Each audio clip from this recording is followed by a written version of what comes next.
David Take huwa irrabjat tad-Dipartiment tal-VAT għaliex skontu qed issir ħsara fuqu wara l-inqabad biksur ta' regoli u ħlas pendenti ta' VAT li issa jqarreb lejn il-1,000,000 euro.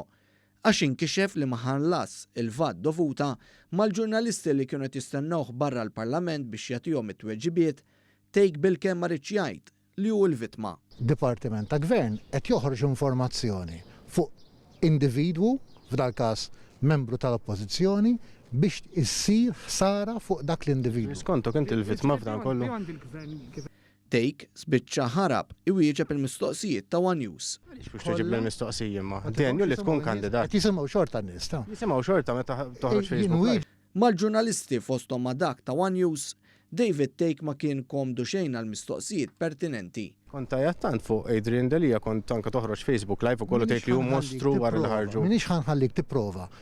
Toskura. Ma fatti dawn, huma fatti kulħadd jaf. Domanda oħrek. Għaliex skomdu qudiem dal-mistoqsija. U lill-ġurnalisti li rridu jistaqsuh kif ma ħallas il-VAT fuq medda twila ta' żmien, David Take laqahom billi qalilhom għalfejn se joħroġ Facebook Live.